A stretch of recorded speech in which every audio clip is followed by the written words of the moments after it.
All right, thank you for staying with us. It's time now to take a look at stories making headlines on the front page of Nigerian newspapers. And Ibrahim Shita is standing by to bring us up to speed with stories making the headlines. Ibrahim, what's going on with the front pages right now? Absolutely, Veronica. There's a whole lot on the newspapers pages this morning. They're actually saying a lot of things regarding what is going on across the nation, even outside of the country. But I think we'll concern ourselves with what Nigerians are actually looking forward to hearing this morning. And I'll be starting with the Nation newspaper with a screaming headline: Battle rages in PDP NWC. Battle rages in PDP NWC, as we know about the political developments in the PDP and other opposition party ahead of the 2027 general election. Everyone is gearing up and the parties are already scheming, here and there just to outsmart the incumbents and all other opposition parties. The next is the Nigerian News Direct with the headline: Nigeria's 36 states yearning for return of PDP. That's according to the National Working Committee. Nigeria's 36 states yearning for return of PDP. And that remains to be seen how they're going about all of that, because Nigerians are actually waiting to see what politicking will take the day ahead of 2027 general election.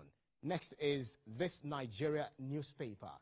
This Nigerian newspaper has the headline: NNPCL must account for 825 billion naira, $2.5 billion used for repairs of refineries over the years.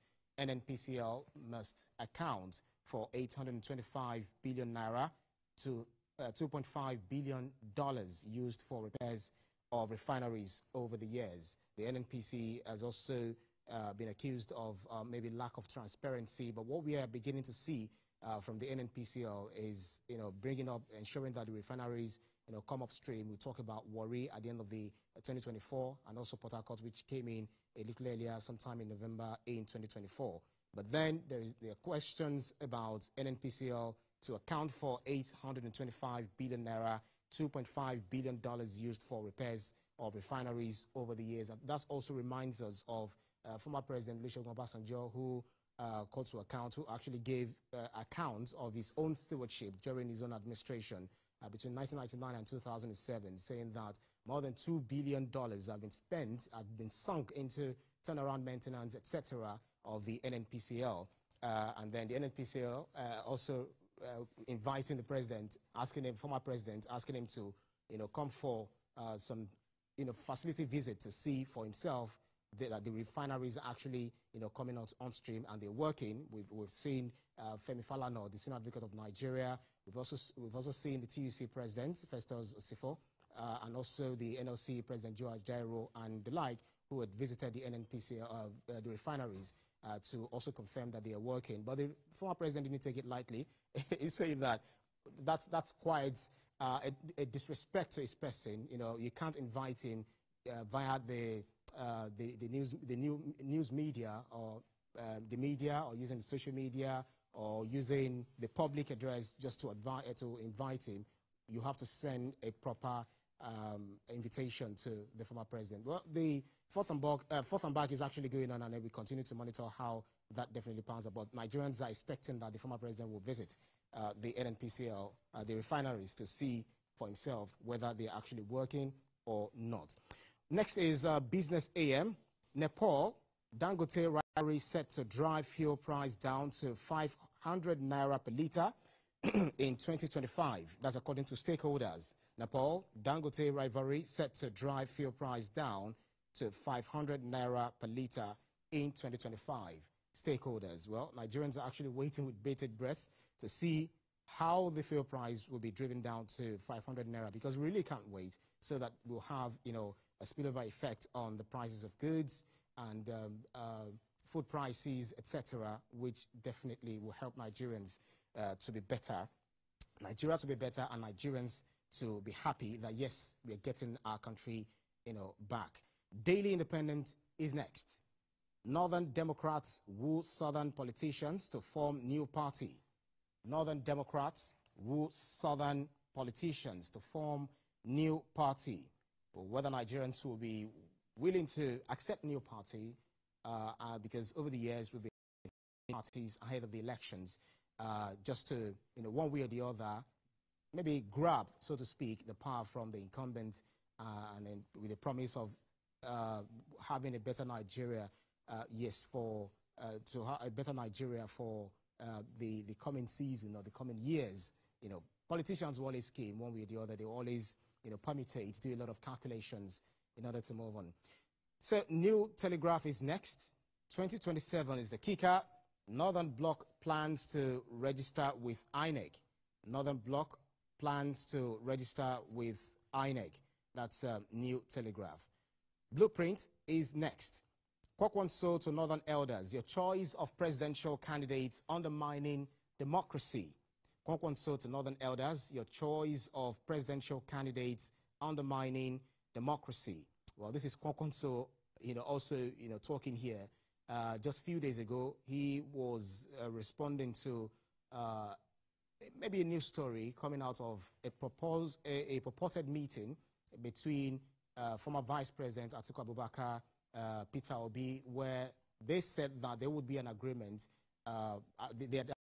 There's actually an agreement among the three where former Vice President Atiku Abubakar will go for 1 term, Obi will spend 2 terms, Kwakwanso will take 1 term, but then Robbie Kwakwanso said that's a blatant lie, that there was no meeting as such, using some words that probably I would not want to make any reference to, that the 80-year-old former vice president, was not actually right. So I don't want to say exactly what he said. But then that's just the gimmicks. That's the politicking ahead of the 2027 general election. But we'll see how that pans out in the coming days. Next is the First News newspaper.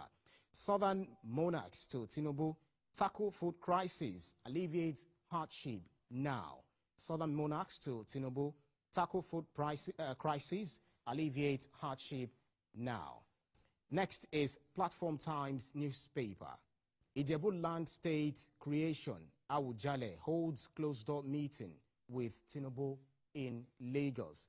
Awujale holds closed-door meeting with Tinubu in Lagos. There have been agitation for the creation of, some more states in Nigeria. Currently, we have 36 states plus the FCT.